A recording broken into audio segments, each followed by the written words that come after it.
Time after time, Marvel has had an opportunity to make up and really show us why we fell in love with the MCU. I mean, they've had over 30 movies or TV shows at this point. They've built up an incredible roster of A-list actors and A-list directors, screenwriters, and all of that. There's really no excuse for a movie not holding up to the standards that the audience has. I feel like yes, we did get to a point after Endgame where we had the unrealistic expectations that Marvel could consistently release very high quality content very often. And that's where we ran into the downfall, where we had such stuff as Eternals and WandaVision and Captain America and the Winter Falcon and whatever that just didn't really make us happy, because Kevin Feige had a machine where they're really trying to crank out as much content as possible, quantity over quality. But in the recent years, Marvel has made strides to scale back those earlier efforts, and at face value, that is amazing. We want them to spend more time cultivating stories that the audience actually cares about and believes in. But when I watched Thunderbolts, I was kind of confused, because I swear they said they would take time to come up with good, heartfelt storylines that made us interesting and that made us gravitate and want to keep watching and continue coming back to the cinema. And yes, I am a Marvel diehard fan and I will continue to watch whatever they post. I think that they need to do better at getting in new people and newer members. I mean, when you have hours and hours of content that you're not really getting newer people, because people have to rewatch all of your previous movies and TV shows to understand what is going on currently. That is why I feel like when you have an opportunity like Thunderbolts, where you're bringing together a team, the new Avengers they call themselves, then you really need to do a damn good job of bridging the gap and making everyone feel welcomed and feel included. Now, I feel like in terms of being included in this well thought out story, there were times where I was really confused, and in fact, upon finishing the movie, my friends and I who I saw it with were like, so what happened?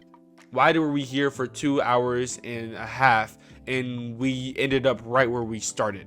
And I feel like that is such a valid reasoning and a valid thing to say, specifically when the character development that happens is heavily internalized, in the sense that we see our actors, our superheroes, going through 2 hours worth of character development, and at the end they come to a relatively simple conclusion, something that is kind of childish in nature.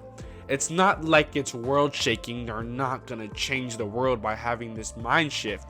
In fact, it's mainly something that could have been told to them by a 5th grader. And while yes, I feel like this might be a very cynical and stoic review of the movie, I do feel like we're at a point now where the excuses are starting to run dry. And in fact, I was really surprised to see this movie currently has 88% on Rotten Tomatoes, specifically because I feel like compared to previous content, it is such a letdown. And while yes, this might bring up a new conversation to light, in that maybe we need to stop holding these current movies to the older standards of Marvel movies. And I think there's a couple of different reasons to support this hypothesis or this thesis.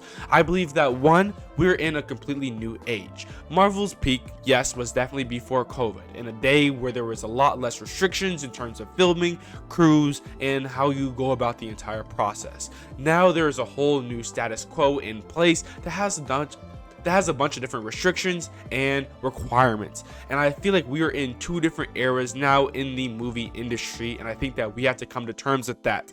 I know it's a hard pill to swallow for me, and I don't expect anyone else to be able to as well.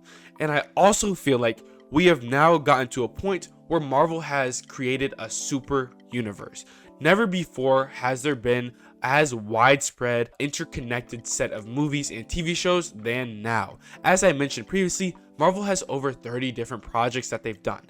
In each of those 30 projects, let's say there's 4 main characters. That means there's 120 main characters they have to deal with. Most of these characters are US based. That means there's over 120 characters running around in the US that could kind of show up at any moment. Sure, let's say that 20 of them are dead. We have 100 characters that are running around in the US at any time. That means that when they're selecting a roster for a team or for a movie or a television show, they have to select, let's say, 6 characters to focus on out of that 100. Now, while yes, each of those 100 characters in the Marvel Universe are brilliant actors and do such an amazing job, I feel like it really makes the audience really picky and want certain things when they're watching the movie. And why wouldn't we? There's a whole 100 array of characters that we can select from.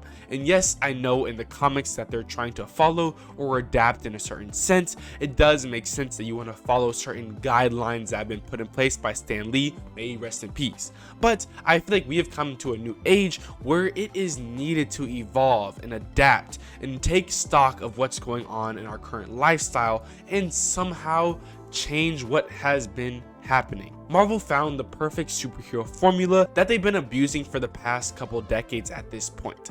I think it's time that they realize we don't want the same old mold. We want something different. We want something new. But in order to do this, it takes intentionality from everyone, from the audience, and understanding that it is going to take longer to make movies because they need to be more intentional about who they're putting in the movies and why they're putting these people in the movies. Sometimes people just don't care. Thunderbolts was literally taking all of the B-list superheroes from our A-list superheroes, knock off Captain America, knock off Captain America 2, knock off Captain America 3. That's Bucky, Red Guardian, and US Agent.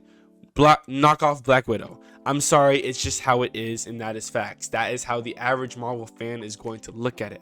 And yes, I do love that this movie had a focus on mental health, which is something that is as important as ever in this day and age. It is important that you are able to find your own place to de-stress and be comfortable and confident with yourself and really understand what's going on. And that's why I do heavily respect the Thunderbolts writers and directors for taking the time to really make sure that this story highlighted these themes that are so often overlooked in this day and age. But I feel like that is not a fair enough excuse for the poor quality of the movie. I feel like we really did not go anywhere, and I feel like there was just certain things that weren't thought out as well as they could have been. My favorite part of the movie had to be the second post-credit scene, which I waited 3 hours to see. Now honestly, the post-credit scene is always one of the best parts of the movie as it sets up what's coming next, but I feel like this post-credit scene took it to another level because it's kind of breaking the world and gave us so much meat that was devoid of in the movie. And I know that this was a really harsh review, but I feel like as Marvel fans, we have to be more serious in our mind. We have to be more serious and stoic in what we want from Marvel. It is time that they start taking us seriously. They have the money and the capabilities. Now, I know Fantastic Four will be an excellent movie, and so will Doomsday. And so I hope that this Thunderbolts movie doesn't get the best reviews. That way Marvel can see that we expect them to go full throttle every time. I know, as I calculated, there's about 100 or so actors or characters they can be using, and I don't expect them to be present in every single movie, but I think that it is realistic that we have better reasoning why the specific characters we're looking at are being used. That is the end of my video essay. Please make sure to leave a like, comment, and subscribe, and as always, I will see you next time.